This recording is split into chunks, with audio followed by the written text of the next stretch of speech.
هل المصريين أصلهم عرب؟ طب هو الفراعنة أصلهم أفارقة؟ بص، عشان أجيب لك النهاية في كل الأسئلة دي هجاوبك عليها بس بطريقة علمية. في دراسات كتير اتعملت على الجين الوراثي المصري من بداية اكتشاف الجينات الوراثية لحد السنة اللي فاتت مثلا. وواحدة من الأسئلة اللي حيرت علماء الآثار، هل المصريين المعاصرين أحفاد المصريين القدماء ولا لأ؟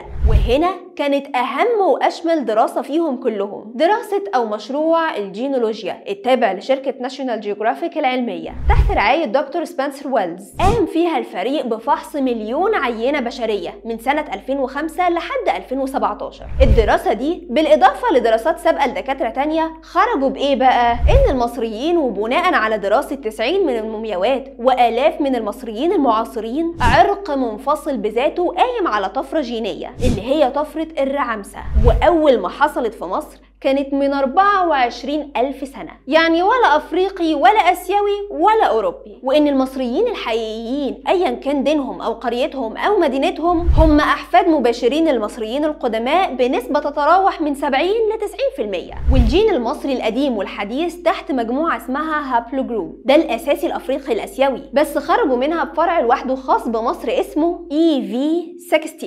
ومصر الوسطى اللي هي القاهرة والدلتا الجين بتاعها اسمه EM78 وخرج منه فرع اسمه V22.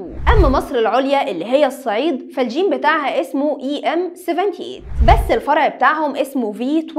والاتنين الفروع مجموعة من التوائم وشبه بعض في كل حاجة ما عدا فروق بسيطة جدا. نيجي بقى للتحليل الجيني النهاردة. بيقول ايه عن المصريين؟ بيقول ان المصريين بيحملوا 68% من جينات مصر الشمال أفريقية، الجين الغالب يعني، لكن كمان في جينات دخيلة بس بنسب بسيطة. يعني مثلا الجين العربي 17% وده ما دخلش في الفتح العربي، لكن معظمه دخل في الجين المصري مع الهجرات الأولية، والهجرات دي حصلت من آلاف السنين والباقي حصلت مع دخول العرب. خد بقى المفيد، الجين التركي 3% وجنوب أوروبا 3% وشرق أفريقيا كمان 3%. أما ولاد العم ف4%. النسب القليلة دي بسبب إن لا الأتراك ولا الاحتلالات الأجنبية كانوا بيتجوزوا من المصريين إلا يعني في حالات نادرة، يا إما يعني إنهم كانوا منغلقين في طبقة في قلب بعضهم البعض، أو إنهم كانوا بيبصوا بصة دنيوية للشعب. والسبب الثالث إن مفيش حصلت على ايد اي محتل سواء روماني او مقدوني او عثماني او مملوكي وحط مثلا مستوطنين مكانهم.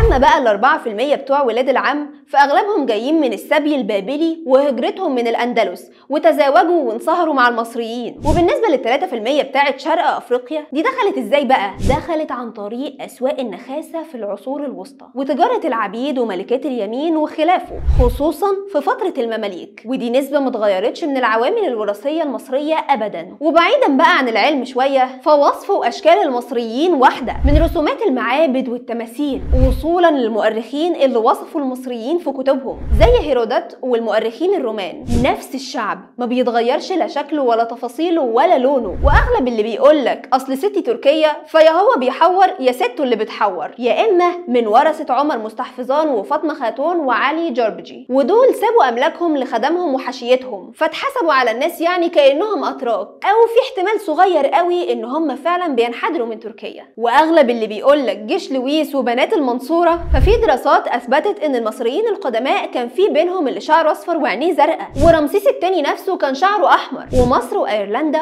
هم اللي عندهم اكبر نسب شعور حمراء في التاريخ، تخيل. واغلب اللي بيقولك انا عربي فعلى كل تاريخ العرب ووجودهم في مصر وتزاوجهم وتناسلهم النسبه الجينيه لا تتعدى 17%. فدوله زي ايران مثلا مع انها مش عربية اساسا الجين العربي عندهم نسبته 56%. يعني المصريين اسلموا بس ما اتغيروش، يعني مصري مسلم كنت او مسيحي، ابيض او اشقر او بني او قمحي، انت مصري وجيناتك مصرية 100%. والمصادر في الكومنتس عشان ما تقولش يعني ان انا بضحك عليك.